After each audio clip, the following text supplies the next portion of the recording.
Good afternoon, everyone. Thank you for the brave souls who prefer art and policy to some impeachment I hear is going on. But we're delighted you're here. We will have first the film screening and then a not too long panel discussion with the director and two distinguished panelists, and I'll introduce them when we do that. Let me first just say a few words about the director and about the film, and we're honored that he's here with us, Rami A. Katz. He's right here. He said he's going to hide in the back during the film because he's an artsy director. This screening and panel is part of our program on imagining Israel's future, which is a wonderful program we're very proud of. One of the few places in town where we try to look at domestic internal affairs as well as external affairs. Of course, many people do excellent work on internal dynamics as well, but we've had a very robust programming over the last, this will conclude 4 years now, of this programming coming up in December. We're delighted this will probably be the last event of the year, last public event, and we're delighted that this is the one we have. We're going to watch an excellent movie today, Cause of Death. The director, as I mentioned, is here with us. He's a native of Jerusalem, Rami A. Katz. He was born in 1976, and he graduated from the Steve Tisch School for Screen Arts in Israel. He had a very successful first film released called Free Flow that dealt with domestic violence, told through the prism of a teenager who practiced parkour. You may know parkour. It's basically street acrobatics with a high risk level. But that was really just a pretext. It was really a story about the family in a small town in Israel and a mother who was facing enormous difficulties. I had the privilege of attending a screening in Israel with the mother present, and it was extremely moving. That film is still shown regularly in Israel, especially in the context of those issues. The film we're going to see today, Cause of Death, has a very different tack. It looks at an attack, a terrorist attack that happened in Israel, a very famous one, in which a police officer who was not on duty was killed. And Salim Barakat, this police officer, the circumstances of his death are the ones we're going to explore in this film. A few words about this. Salim Barakat himself, the police officer, was of the Druze Israeli community, which many of you probably already know, but I think it's important for the context of the film. The Druze Israeli community are Arabic speakers, and in that sense considered by some Arabs, but they also serve in the Israeli military by and large, and in many respects see themselves as quite different from our other Arab speakers who constitute about 20% of Israel. And in this sense, they are in a liminal position, sort of, in Israeli society, and a very interesting test case for majority-minority relations in Israel. It so happens that this movie, 2018, came out just when the nation-state law was passed in Israel. And so in our panel, we'll talk somewhat about that as well. And this question of where the Jews stand, where other Arabic speaker Israelis, those who define themselves as Palestinian Israelis, those who define themselves in other ways, how they see themselves in the country since then, we will discuss later. So I'd like to start now the formal part of this for what will be a relatively short panel discussion. And first, some thanks are in order. First, this event is a joint event of the Brookings Institution Center for Middle East Policy. My name is Natan Sachs. I'm director of that center, along with the George Washington University, including Alia Dubnov over here, who's the Max Tickton Chair at George Washington University. So we're extremely grateful for that partnership and hope to have more in the future. This project also is very generously supported, has been supported over the past couple of years, both by the Israel Institute, and we're extremely grateful for their help, and by the Morning Star Foundation, who've been a longtime partner, and we're very grateful to them. So now, without further ado, while everyone catches their breath, how on earth did you get to this story? How did you know you would start a journey and find all this evidence? Well, the truth is that I didn't know.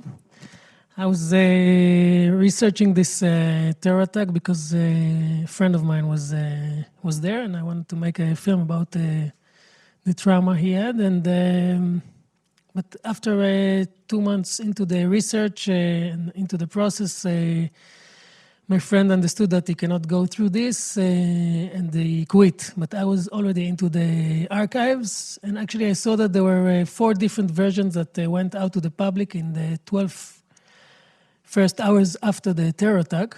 And actually, I was intrigued by the fact that, I wanted to know how a story is built from the moment of truth, if there is one, till we as consumers at home, media consumers, get it. Like what are the stages that it goes through. So the first thing that I did is to give Jamal Barakat, the protagonist, a phone call and tell him who I was and what I'm going to do. And he told me, listen, I've been waiting for this phone call for 10 years. So then I knew that I'm going on this journey. And going along, I mean, you seem to get a lot of people eager to tell the story, but at the center of it all is Jamal Barakat. He's told actually by Willie that you are suffering, which seems to be true. He really does seem to be going through a tremendous amount of difficulty. I should note his Hebrew is excellent. He seems to be very Israeli in many respects. He works for the Israeli government. His brother was a policeman. But here he's lied to, and he's lied to related to his identity. How is he today? What's happened with Jamal? Well, actually, Jamal thinks that this film is only a stage, only a tool on the way to the truth. For him, the process is not finished yet. But he likes the film. Just before the broadcast of the film, there were several articles that went out, and there was publicity. And following that, one of the paramedics that were on the scene approached me. Immediately, what happened is that during the research, I've reached 150 people, but the paramedics wouldn't speak with me. But this specific paramedic, 2 years before the film was accomplished, he quit the force so he could speak. So immediately I put him on the radio in a primetime national broadcast in Razi Bar Kaif, and he told everyone what he saw. He was the first paramedic on the scene. He knew Salim. There was an era of terror attacks, Black March 2002. He knew him from work. He immediately identified him on the scene, and he saw that he had a wound of a gun in his neck. He even showed it to his friends, that they would know how a wound like this looked like. And another thing he told on radio was that there was a panic man just standing beside the body and shouting, I shot someone accidentally. All this was not in the file. So I'm telling you all that because Jamal was very satisfied with that concerning his investigation. And the next thing that happened was that a Druze parliament member wrote a letter to the chief police and the general attorney demanding to reopen the file and to prosecute the people that covered up this file. You probably guess that there's no answer till now, but now it's going to the Supreme Court, and Jamal has to decide whether he's going to the next step. Okay, one last question before I open to our two panelists. This came out in a very special time. You dealt with the Jewish community. You had been working on this film for a long time, for years, but it happened to come out exactly when the nation-state law passed. Did you have conversations with Jamal about it, or was this present when things came out? Was this part of the atmosphere for the movie? Thank you. It's a good question. The thing is that Jamal, well, I didn't have to. We didn't speak about that. Jamal, he's due to two systems. He works like in two systems. On the one hand, he's a loyal Israeli that serves the government, and on the other system, he's a Druze that has his own beliefs. But I think from the place where he was standing, he couldn't see this conflict that was so interesting for me. And when we just got to this journey together, he couldn't understand, he couldn't believe that the government will lie to him. But I think that we can see that through the film, he's going through a process, and now he's in a different place. We didn't have to speak about it, you know. We're quite tuned together about this thing. Just 2 days before the premiere in Jerusalem Film Festival, there was the biggest protest ever of the Druze community in Tel Aviv, in Rabin Square, 50,000 people. So it's amazing how sometimes art predicts the reality. You know, I've been working on this film for 7 years.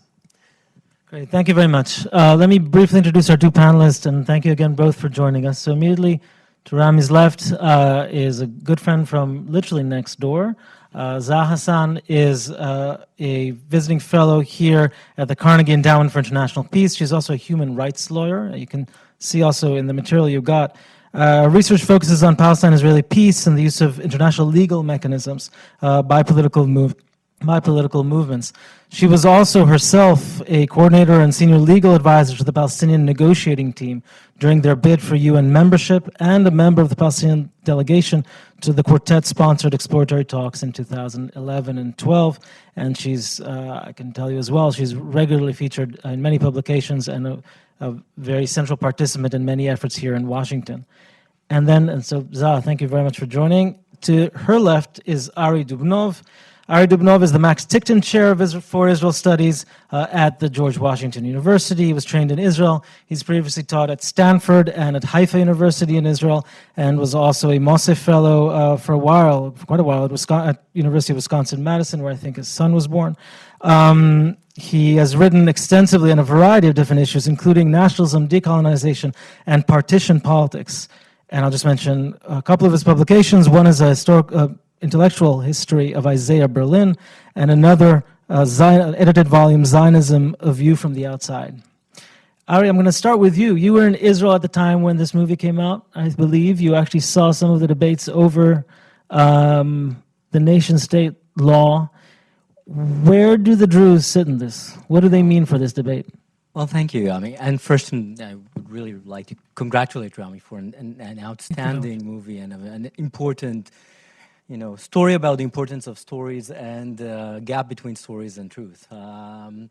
So interestingly, while Rami was in Tel Aviv in the premiere, in Jerusalem, for the premiere, I was in Tel Aviv in that summer mass rally at Rabin Square in central Tel Aviv. And I think that it was very interesting to see how the mass demonstration, in a way, captured the duality in the Israeli, let's call it center-left at the moment. There were two messages that coincided, sometimes in some conflict. One message that came very much from the organizers, that were not only members of the Druze community, but predominantly ex-officers in the police force and in the military, was a feeling that the nation-state bill created a new type of set of hierarchies, and that would challenge what was, in their view, I think, the main message, some sort of a bond of blood and sacrifice that the Druze have vis-a-vis the Jewish Israeli community. While many of the other people in the mass rally came with a slightly different message that said equality. It's not necessarily about Druze, non-Druze. It's about what was missing in the nation-state bill. It was never accompanied by any type of a Bill of Rights that states clearly, black and white, all citizens are equal, and then from there we will continue. It's not that these two messages were completely incompatible, but there was definitely a tension or a duality in even the immediate reaction. So it's very interesting, actually, that the movie indirectly talks exactly, kind of puts the finger on that duality. How so? What do you think about the movie captures this?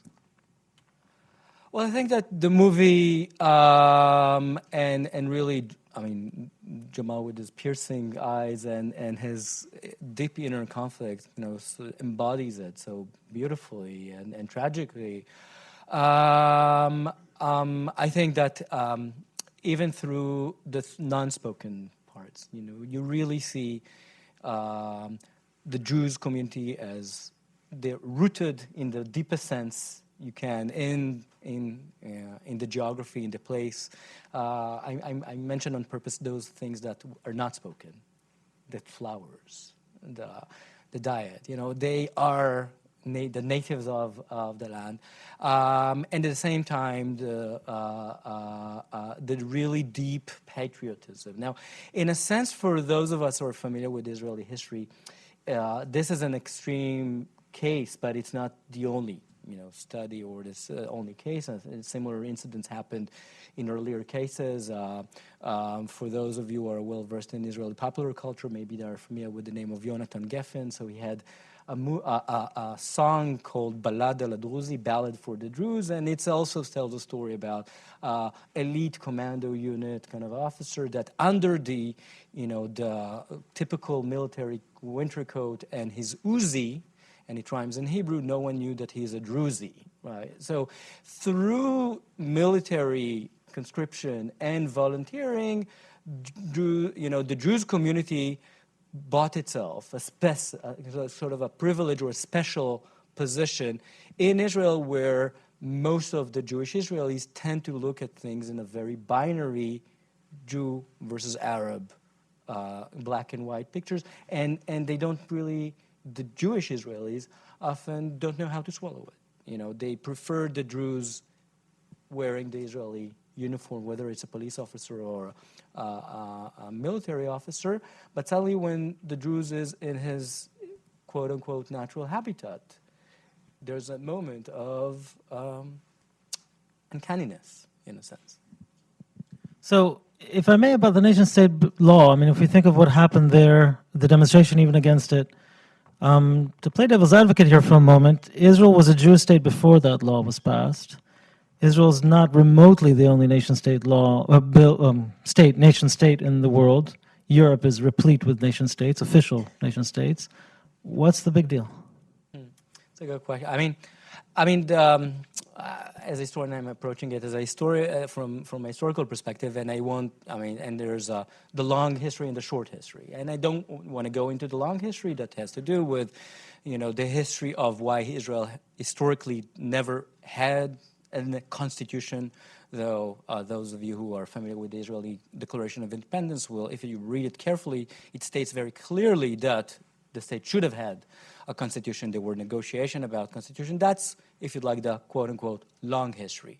The short history, as I call it, I think very much is connected to the topic of, or at least the period, the phase that movie is connected to. I think it's the late 1990s and the 2000s.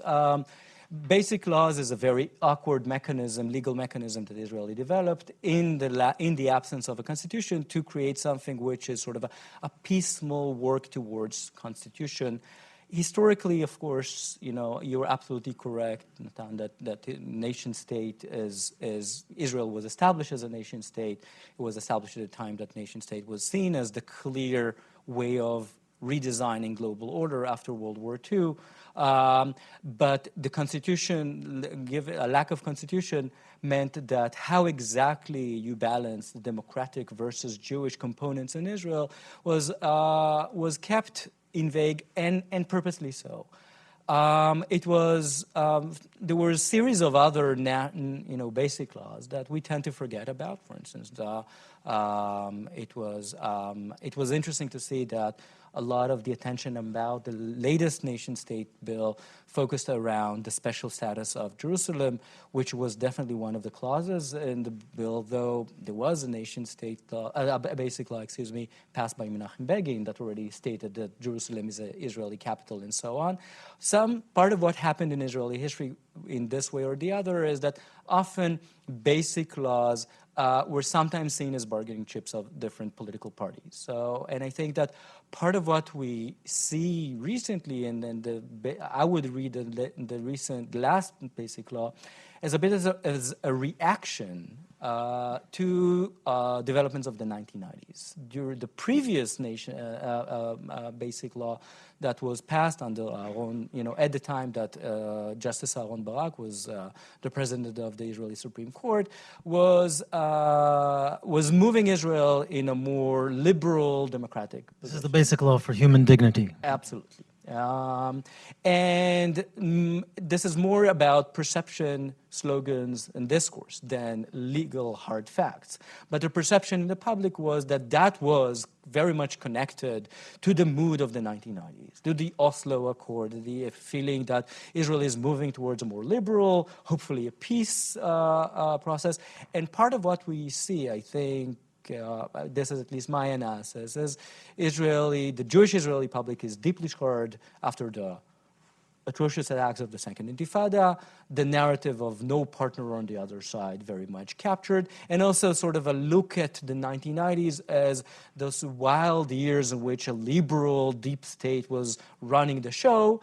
And part of what you see in the latest basic law is a bit as an attempt to block some developments that you saw in the 1990s, attempts to greater calls for equality, Arab, the politically correct way of saying it is Palestinian citizens of Israel that are asking for more equality to be accepted to Jewish neighborhoods and settlements inside the pre-1967 green light borders and so on. Will the recent law will make it much harder for them to look for equality, which is exactly the opposite from the developments of the 1990s. Great, thank you.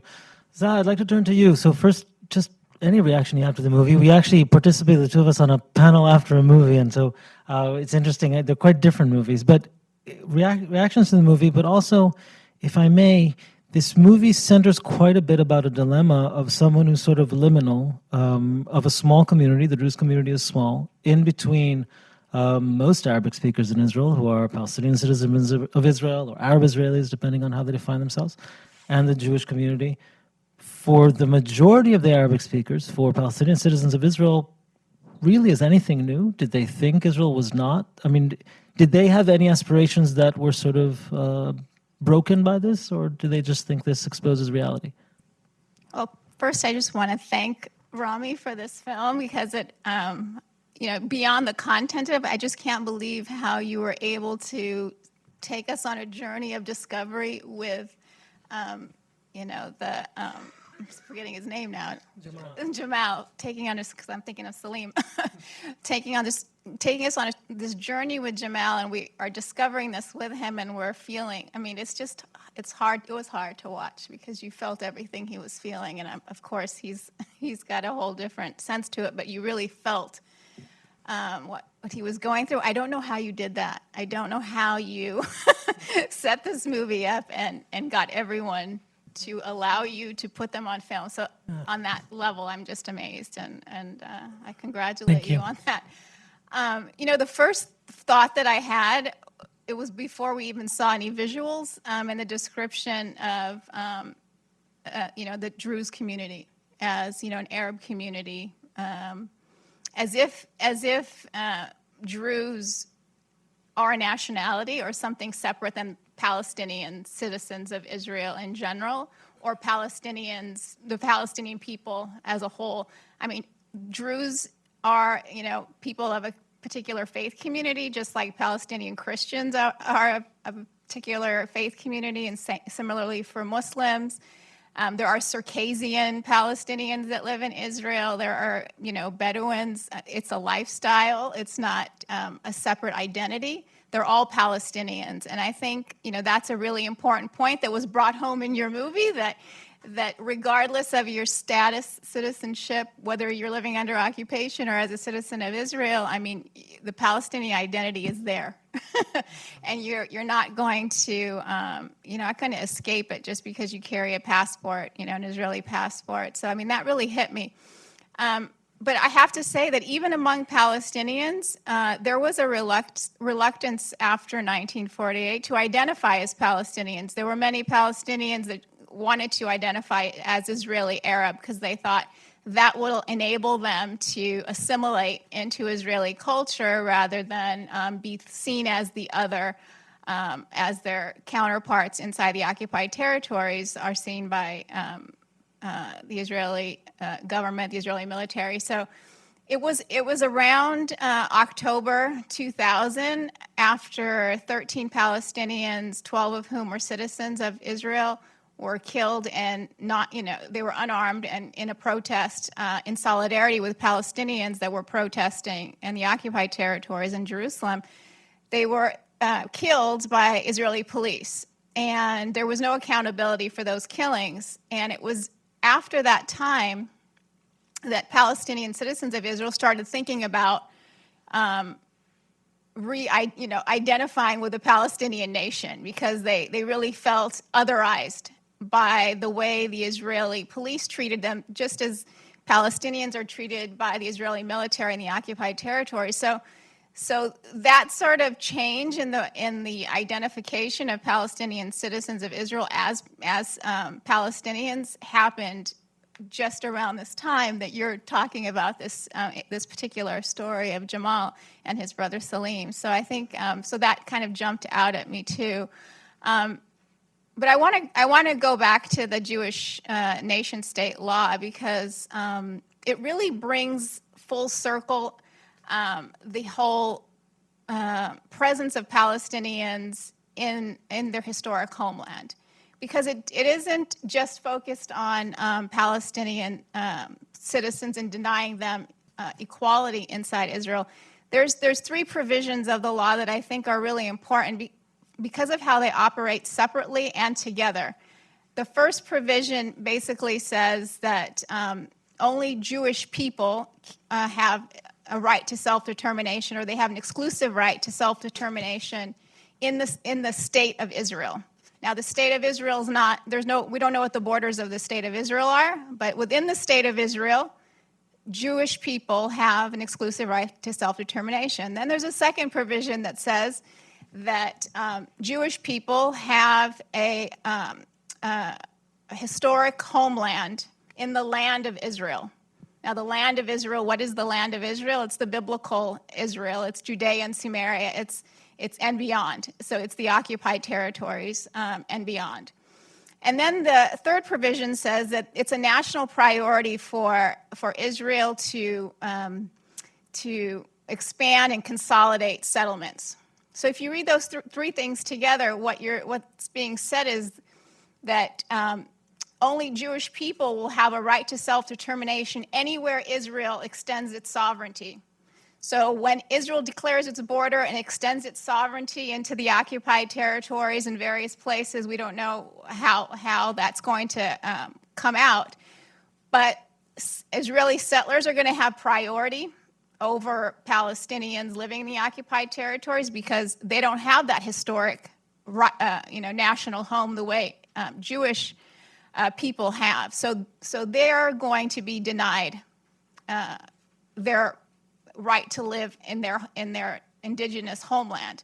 Similarly, Palestinian citizens of Israel, they don't have equal rights to self-determination in that same territory. So they can actually have their citizenship revoked if there was ever a reason to do that, and if the Israeli government ever found a reason why they would want to revoke. And we know that they've talked about that actually.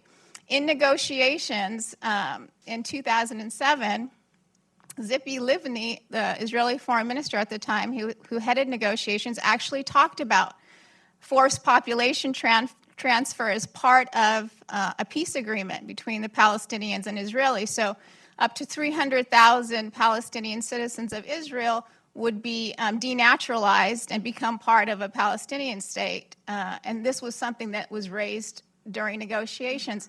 So when we look at the Jewish nation-state law, we have to take it in this context, and also understand that it's not just a product of a particular moment in time when we have an Israeli society that's veering very much towards the right.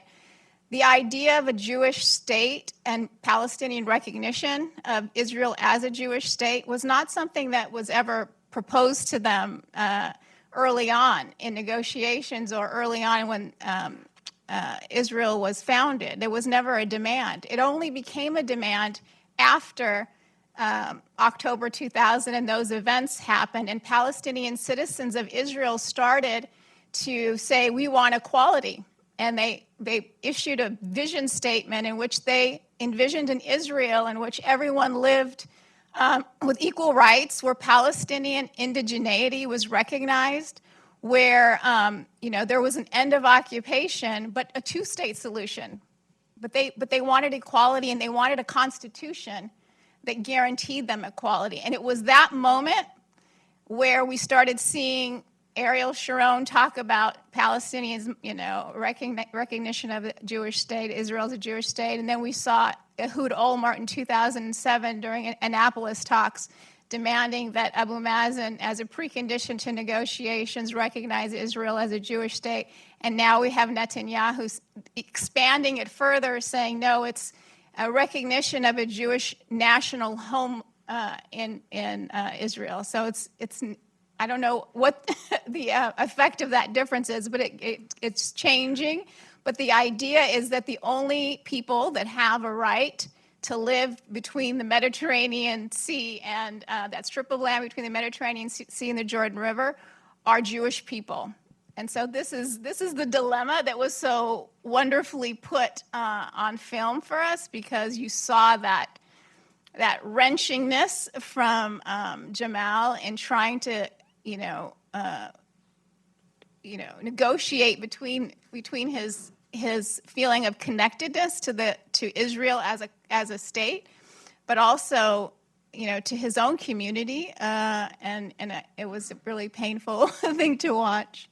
So I want to push back a bit on the interpretation of the nation-state law, because certainly its proponents in the main would disagree with the characterization. In particular, the argument would be there, at least for those of them who would support a two-state solution, that the idea that Israel as a state, there would be exclusive national rights for the Jewish people is fully consistent with the idea that there would be a Palestinian state, Palestine, in which Palestinians would have national rights and Jews would not. Those who'd want a one state, that's a different question. That probably would fall into how you described it. But wouldn't a nation state, what you're describing, couldn't you by extension say that about any nation state in Europe? What is it about this law that makes it different? Well, first of all, Israel was never an ethnically pure state. Israel came into being because it colonized the historic Palestine, and there was a indigenous people there. So to all of a sudden say now we're going to recognize it as a Jewish state denies that history, denies that indigeneity, and that's the problem. But the other issue with the nation-state law is, like I said, Israel hasn't even declared its borders yet, and the other provision that makes a national priority expansion and consolidation of settlements, and the provision that describes the area, the land of Israel, as the historic homeland of the Jewish people, it doesn't leave room for Palestinians anywhere, anywhere within that historic Palestine. Okay, we can get back to it, and there might be questions. I want to turn to slightly a more informative question. You described how Palestinian citizens of Israel see themselves in this transformation towards identification as Palestinians. There seem to be two contradictory processes going on. On the one hand, the process that you described, but on the other hand, also growing tendencies among many of them viewing themselves as wanting to be part of Israeli society. Certainly, socioeconomically, there's been dramatic improvement in actually recent years. And now we've seen leadership among them, most notably Ayman Odeh, who was the head of the Joint List, which is predominantly Arab, sounding very different, speaking about participating in the Israeli political system, going really on a limb with some of his own party members even. So I wonder, the two things can, of course, coexist. You don't have to resolve them. But I wonder how this relates to relations of Arabs or Palestinians inside Israel and those in the territories. What have relations changed recently because of this law, or because of the rise of leaders like Ayman Odeh or others? What is his position in the territories? Yeah, I mean, it's a great question. Most Palestinian citizens of Israel actually support a two-state solution, and it's not that they want, it's not that they're talking about a one-state solution. They're talking about a two-state solution, but they're talking about a two-state solution in the context of equality for Palestinian citizens of Israel, the right to return for Palestinian refugees, and the recognition of Palestinian indigeneity in Israel, and they're asking for an end of occupation. In fact, this was their vision document. That's what their vision document described. There are Palestinians that live in the occupied territory. Little less than half don't support a two-state or support a two-state solution. 50% don't support a two-state solution. There's a lot of disagreement between Palestinians and among Palestinians about a political solution, but one thing all of them agree about is that rights need to be respected, that Palestinian citizens of Israel need equality, that refugees have the right to return and should have the choice of whether to return, and they're entitled to reparations, and they want to see an end of occupation. So on that, there's no conflict. But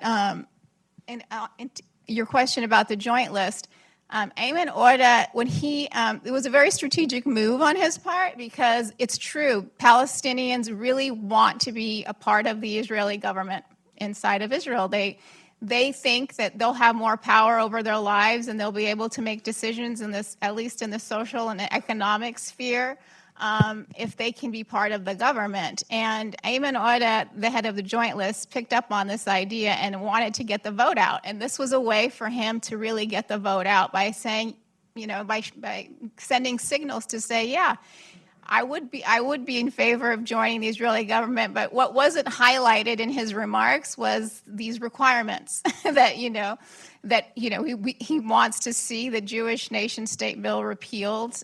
He wants to see full equality for Palestinians and all the other asks that are part of the Palestinian. But he was very successful because he increased Palestinian voter turnout for the elections by indicating that he would be in favor of joining a coalition government. Okay, I'm going to let our others also respond, but I first want to open up to some questions from the audience if anyone wants to jump in now. I request that first you wait for the microphone, secondly identify yourself, and third if you would ask a question, a short question with a question mark at the end, please. Any hands? Don't be shy. Then I'll go first. Rami, any response to what you heard? Can you tell us a bit more about how it looks to you? How do you think this relates to Well, what this was so interesting to hear both of you. Well, the thing is that it's black and white. Like he was discriminated because he is a Druze. I think that goes out in the film. And another thing is that is the conflict that, on the one hand, in his own eyes, he is like an Israeli. And if you would ask to Jamal if he's Palestinian, if you tell him that he's Palestinian or Arab, he will say no, I'm not Palestinian or I'm Israeli. But on the second hand, he speaks Arabic. So once he doesn't wear his uniform, that's the way he's being treated, as Arab. And as all of us probably know, speaking Arabic in Israel is not, doesn't bring you, well, you can elaborate on that, but yeah. Alec, do you think the nation-state bill, I mean, how would you respond to Zaha's point about the nation-state law and the possibility of a two-state solution in it? Does it preclude it? Is it fundamental? I mean, you've done a lot of comparative history also on this. Does this stand out compared to other nation-states? I mean, I think that a lot of the, part of the challenge here is that we will be able to measure the real impact of the nation-state bill in the future once we will have specific dilemmas that the court will have to judge vis-a-vis that law and how it will be interpreted by specific judges.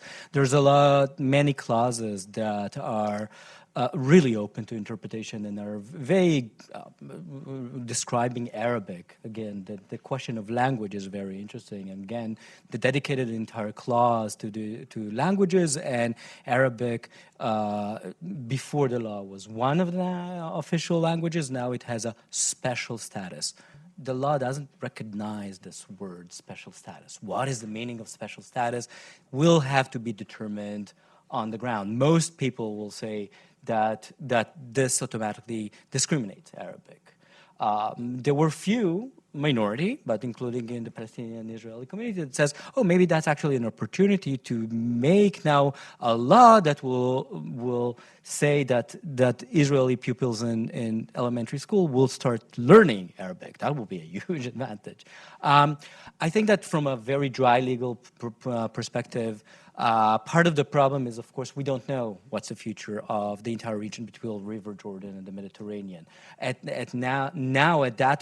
this moment, of course, the nation state law applies only to the Israel in its green line borders and the areas that were annexed in the Golan Heights.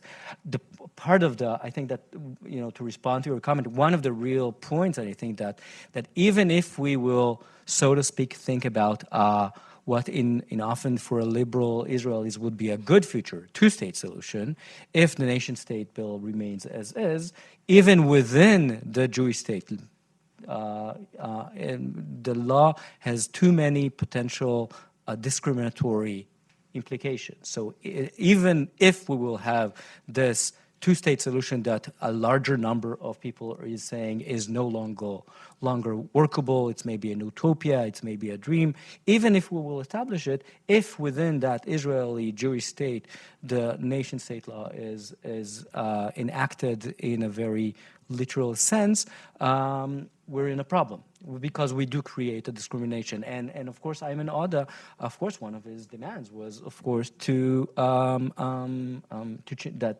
this will be called into, there will be a legislative action to alter it, if not cancel it altogether. I think that, and I think that this is also a very interesting moment in Israeli history.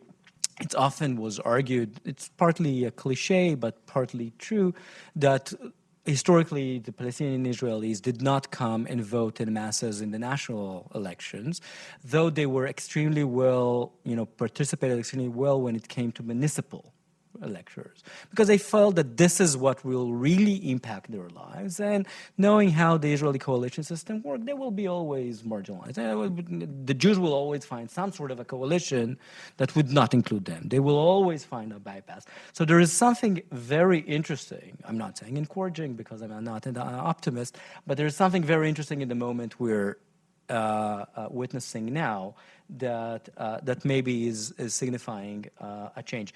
Whether this means that all Arab-speaking communities in Israel automatically subscribe to a larger Palestinian nationalist cause, yes or no, we need to do the polling. I won't be surprised. I mean, you know Jamal Barkat personally, so I can't speak for him, but you will find members of the Jewish community, and sometimes even Bedouins who are serving in the Israeli army and police, that somehow, and this is part of the toxic elements of the occupation. Sometimes they can be very ruthless in confrontational situations, that they won't subscribe so easily to see themselves as Palestinians. You will have a very serious pushback. They will say that you're confusing my religious identity and traits, but nothing is fixed. And the Bedouins are also feeling increasingly marginalized, so it changes their traditional political standing. So things are not fixed. I agree with that.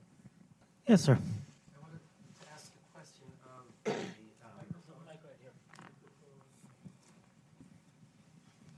Robin Horn. I wanted to ask a question about the access that you had as the director and the creator of the film.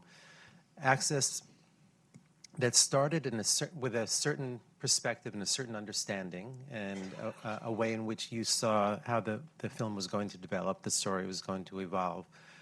And over time, that you learned more, and Jamal learned more, and your kind of the ability that you had to have interviews with people who a number of whom said they don't want to be interviewed, but they still somehow allowed the sound engineer to be there recording what they were saying. How did that evolve over time, and how did you maintain that ability towards the end to show the film to the police, to the Israeli police, and get that reaction and get that understanding, and again, a different point in time, the information that you had was very different than where you started. So that was a long and winding question. It was a long question, but in a lot of questions. But I can summarize it so actually asking how did I get the access and how could I show it afterwards in the end. So about the police, I've started the first scene that you saw in the police station. I came to shoot as the photographer of the family. I was documenting the ceremony. It was very easy. But the moment the officer stood up and said that there was no armed citizen on the scene, and so I immediately understand that there is a cover-up. Then I started to shake, and I didn't know how I'm going to get out of the police station. But it was amazing to see how easy it was to get into the and out with the camera, So this was with the police. So the thing is that these guys in the police, and I think it's something that categorize it's in a lot of security systems like this, that they have this narrative of heroism and myth, and they cannot even imagine a different narrative, So, like showing a proof that they lie in a ceremony in a memorial ceremony is like putting a bomb in a police station, And so it was a knockout. Now, the people that covered up, and some of... That you support putting bombs in any No. Now, the thing is that the people that covered up, they understand that if they will, that's for the second question, if they will try to resist the movie, the Pandora box that is going to open, and I know that, is much bigger than what you saw in the film. So it's better for them to keep quiet. If they could, and you saw it on the disclaimer, they would have knocked me down, but they can't. And as for Willie, I think in a way all of us keep secrets, and it's not easy to keep secrets. People, it's a burden, they want to let go of this burden. And Willie is an interesting character because he holds two characters within him. On the one hand, as he says, he really wants to speak. But on the other hand, he's really frightened to speak because somebody told him not to speak. Did I answer the question? Yes, sir, in the back, and then we'll come here. My name is Jeff Bennick. Two-part question. Is this the first time you've shown the film in the U.S.? No. Okay, that leads to the second question. How much blowback are you getting from right-wing Zionists who refuse to allow an alternative picture of the way the Israeli government treats non-Jewish citizens in Israel? We've had problems here in Washington with exactly that kind of situation. Well, there were 4 screenings in the U.S. till now, in Long Island, Boston, and Chicago. And this is the fourth. And I think that maybe right-wing people don't go to film festivals. Everybody likes the film, but I would love to speak with someone that wouldn't like the film, because in Israel it happens to me a lot that people don't like the film, and I like to argue with them. And if somebody wants to argue with me now, I will be happy to do that. Has anyone ever restricted showing the movie in Israel? No, no. Has the police tried to come after you afterwards in any way? No. Have you? So actually, changing a moment to an interesting question about Jamal. You know, he wants to uncover the truth. It seems like almost an obsession. I don't mean that in a bad way, but it's an obsession. He's obviously suffering. Are there others who don't, from his family, his community? Are there others who say, look, however he died, let it be? Yes, it's a good question. Yes, many people, it's like a status quo, and people are sometimes afraid to touch a status quo because it could be burning. It's like touching a wound in a way. And Jamal, in a way, you're right. It's an obsession. For him, on the one hand, it was really difficult to touch the wound. Sometimes we had to wait for 6 months so we can meet again after he would recover from a shooting day like that. But many people say, especially in the Druze community, don't touch our relationship with Israel because it might be worse, We're happy where we are. I have to admit that till now, most of my screenings are not in the Druze section of Israel. It's for Jewish people. When I come back, I will have a screening in a high school in a Druze village, and I'm really looking forward for the screening to see how it is going, how they're going to react to that. So that's really new. Yeah. Sir, please. For Zaha, I'm David Rabin. You speculated or you described a little bit about the feelings of Israeli Palestinians about a two-state solution. I wonder if you could expand on that in terms of the different Palestinian groups and the idea of a one-state solution, particularly within the light now of a national law that raises a lot of unsettled questions. Yeah, I think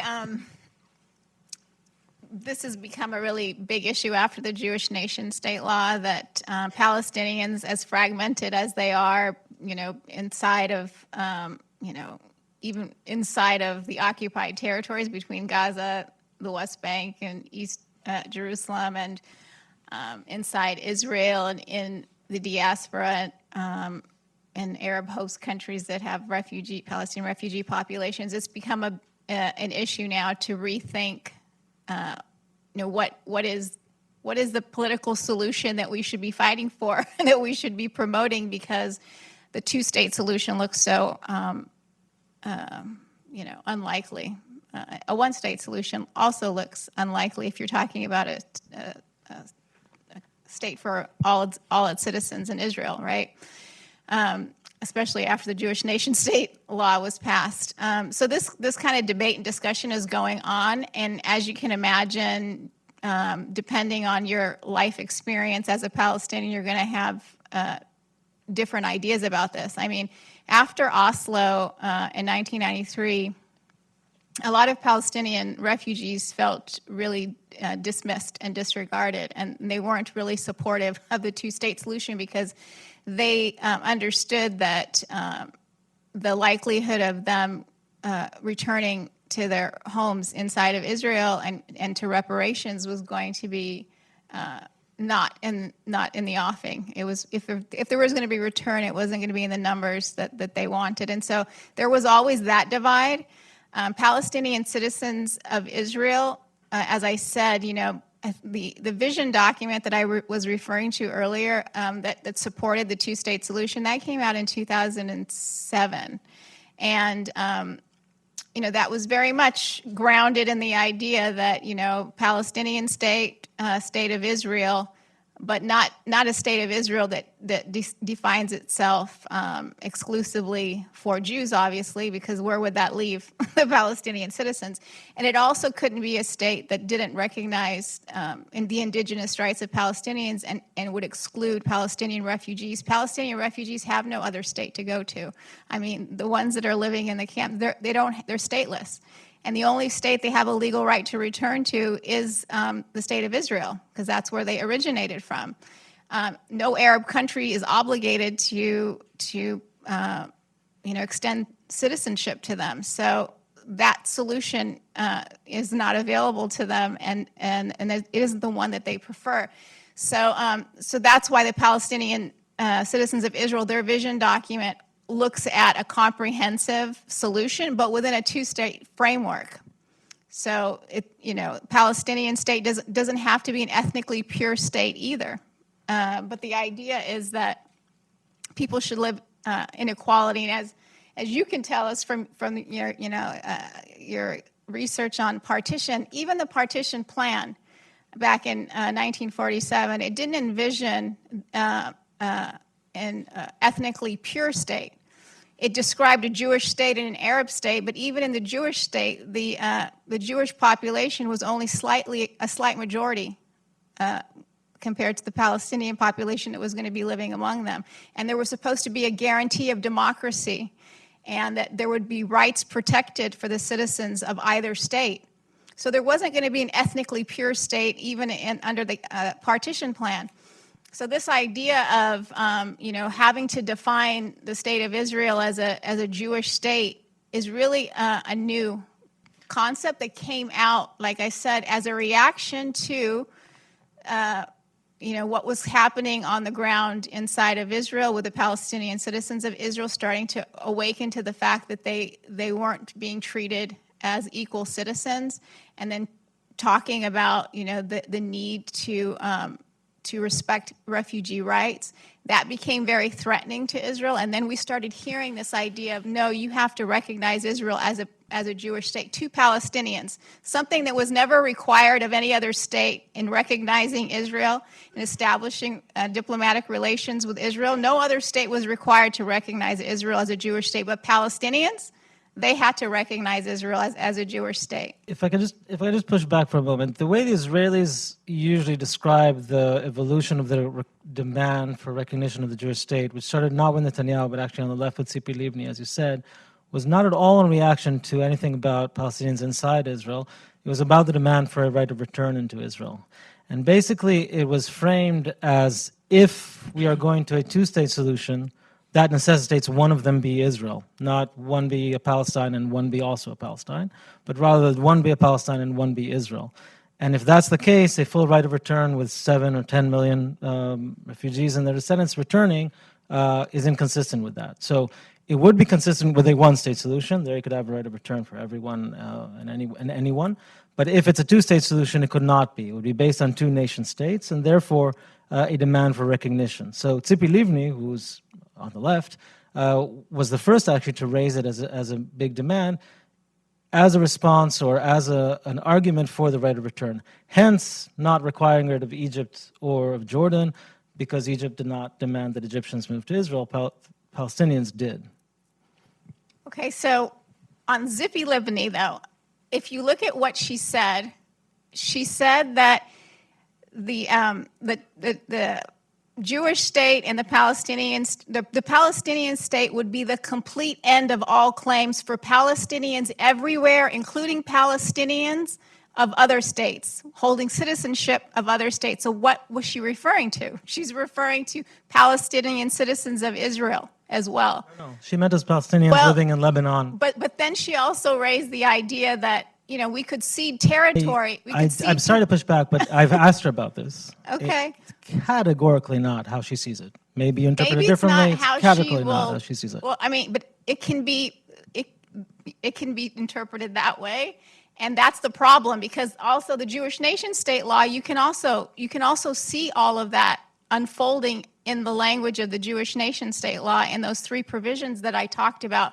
But the idea, as I said, of a recognition of Israel as a Jewish state, it came with Ariel Sharon following his provocative visit to the Al-Aqsa Mosque compound, and the Second Intifada being launched following that, and those killings in October of Palestinian citizens of Israel, and then the demands that were made and the accountability that was asked for those deaths, and they weren't forthcoming.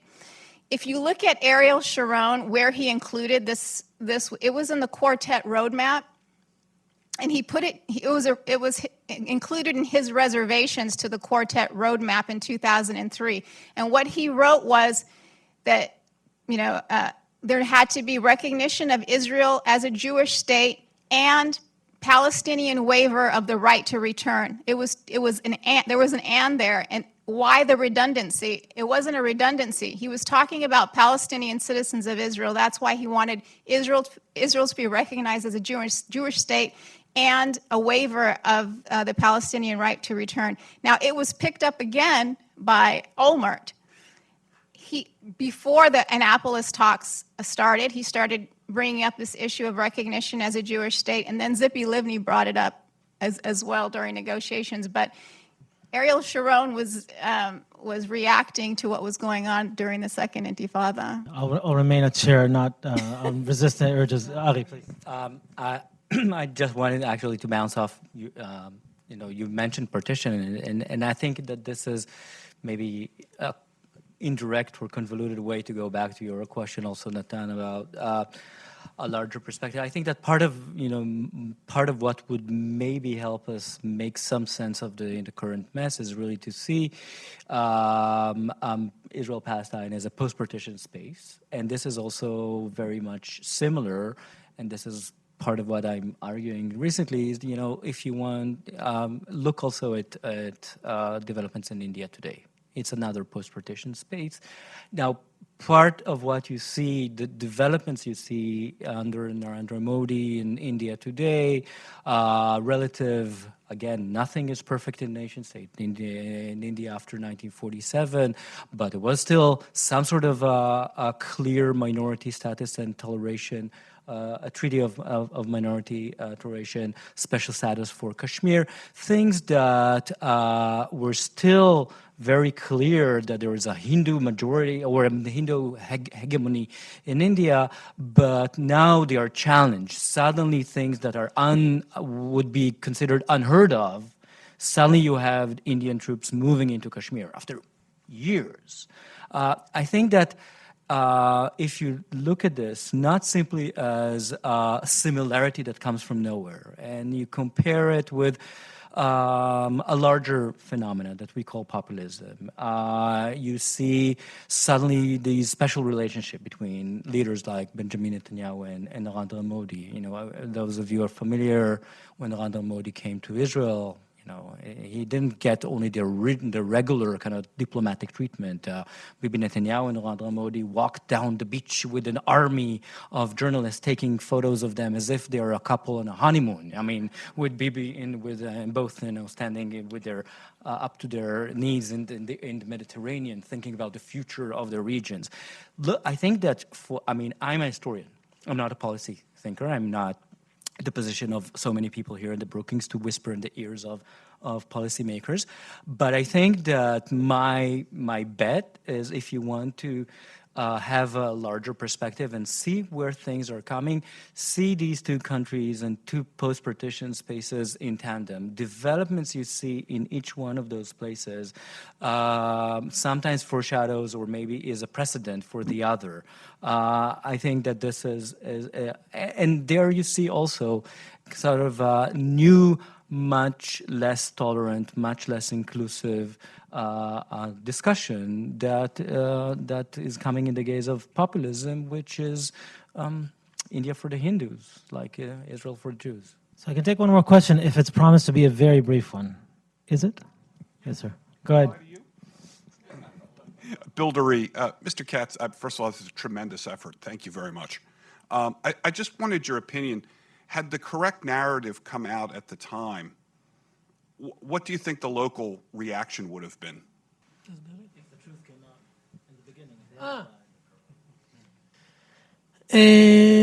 It happened many times. Stories like this, there were many stories like that. And I think that, are you asking on the personal level or on the national level?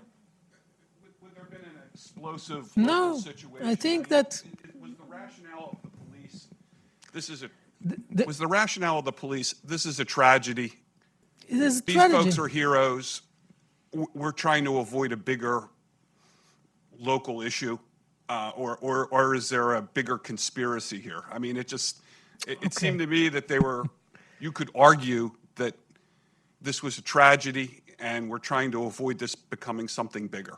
Well, if they would have told the truth when it happened, first of all, I couldn't make this movie. A fair point. I think that it's a lie that, like a snowball. In the beginning, actually, what you're asking, if I'm correct, tell me if I'm correct, is what's the motive to the lie, in other words? So, well, on the local level, Salim was undercover. He was wearing civilian, he wasn't wearing uniform. He was waiting for car thieves to catch, and he was the first to arrive to the scene with no uniforms. And what he should have had on those days, and today also, is a hat in his pocket saying police. But what happened was that there was a lack of hats in the unit. And it was so obvious. It was so obvious that even after the terror attack, Jamal doesn't remember it. And this is another interesting thing. I found out that he contributed 500 hats to this unit, so they won't have any lack. And if someone in this unit, if this thing would go out, so somebody in this unit, a commander, maybe a commander that you saw in the film, would have paid the price for this This problem. mistake, So that's where it started. And then when it continues, so it was in the middle of, if you take it on a long shot, it was in the middle of the second intifada.